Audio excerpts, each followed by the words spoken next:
Messieurs, vous êtes dans l'obligation de vous habiller comme tout le monde et vous rêvez de vous singulariser? Voici, pour résoudre le paradoxe, les propositions marquantes de l'hiver prochain. Jean-Paul Gaultier ouvre le bal avec un personnage complexe, James Bond. Il y a James Bond et James Blonde. Alors James Bond, est-ce la vraie nature de James Bond? En vérité, on ne sait pas, la nature cachée. Le James Bond, eh ben c'est un James Bond qui assume sa part de féminité, parce que tout homme a en lui une part de féminité. Et puis j'ai toujours montré l'homme objet, alors j'ai voulu le montrer aussi, James Bond façon James Blonde. Dans un défilé, que faut-il regarder? Les couleurs, les coupes, les matières. Nous sommes ici en présence de néoprène métallisé, un dérivé fin et souple des combinaisons de plongée. Les cols sont en fourrure, l'allure est forcément nouvelle, mais est-ce portable? S'habiller comme ça demande...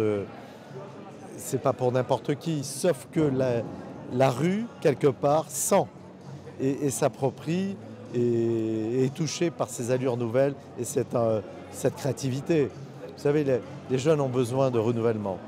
Et les hommes jeunes sont comme les femmes jeunes aujourd'hui. Ils sont exactement... ils sentent l'air du temps de la même manière. C'est ça ce qui est nouveau. Chez Dior Homme, la silhouette est fluide. La tendance aux excès, des pantalons extra larges ou resserrés, le Stetson est de retour. Et puis...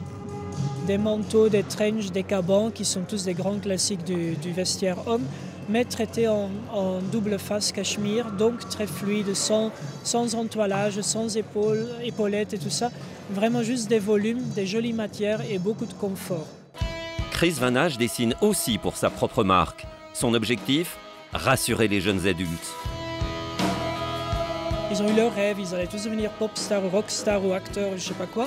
Et puis finalement, ils finissent dans un circuit professionnel beaucoup plus simple, beaucoup plus classique. Ces garçons de 20-25 ans qui font le passage vers le monde adulte avec leurs costumes adultes et puis ils n'ont pas envie d'être chiants.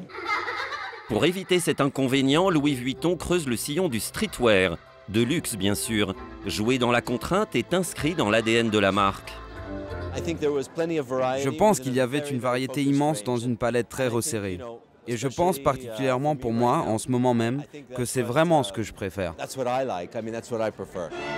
Jouer dans les contraintes, Antonio Maras y excelle pour Kenzo en cassant la silhouette à grands coups de contraste. Coupe architecturée à l'anglaise et punk boots. On a vraiment cherché de mélanger tout ça, gardant vraiment les côtés anglais, gardant vraiment les côtés british, mais en mélangeant vraiment avec quelque chose qui soit typiquement Kenzo, qui soit typiquement parisien. Nous en sommes maintenant arrivés au stade où votre œil s'est exercé. Que remarquez-vous? Des silhouettes jeunes, affirmées, volontaires, chic. Pour l'an 20, Albert Elbaz et Luca Ossendriver ne travaillent pas que sur les matières, ils travaillent aussi sur les mots. Quand on utilise ce mot élégance, on parle toujours d'une vieille ou un vieux. On dit « oh, lui, il est élégant ». Mais si on parle d'un garçon jeune, on dit « il est sexy, il est beau, il est cool, il est edgy, il est urbain, whatever », mais jamais élégant.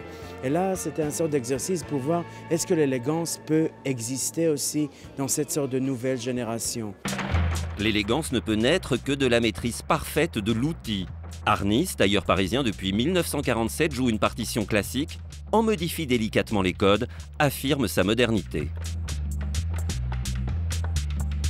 La nouvelle élégance, pour nous, c'est avant tout une liberté et des références à sa culture.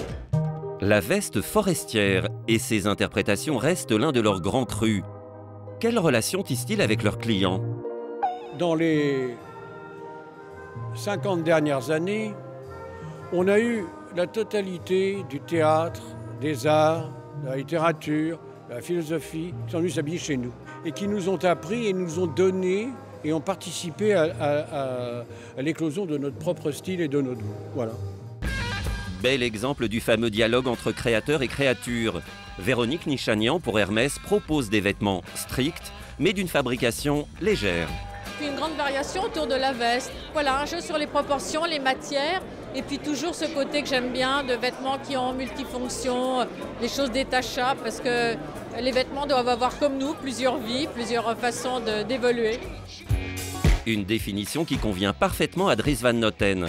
Le créateur belge sans canaille découvre des aspects cachés de sa personnalité. C'est très masculin, mais aussi très glamour. Quelque chose de très élégant dans le style de Cocteau ou David Bowie. Quelque chose avec du panache, ce qui est un peu nouveau pour moi. Mais ces collections ne seraient rien sans un voyage ultime dans les contrées lointaines qui peuplent l'esprit de John Galliano. Il est aujourd'hui Rudolf Nureyev quittant sa Russie natale à bord d'un cargo pour aller à la rencontre de sa gloire sur les rives du Nouveau Monde. Comme vous le savez, j'aime la discipline, la notion d'espoir. Si vous regardez les photos de Rudy quand il était jeune, il n'avait pas du tout le corps d'un danseur. Il s'est créé seul. Messieurs, vous êtes maintenant décomplexés. Assumez vos choix, n'oubliez jamais, vous êtes libres.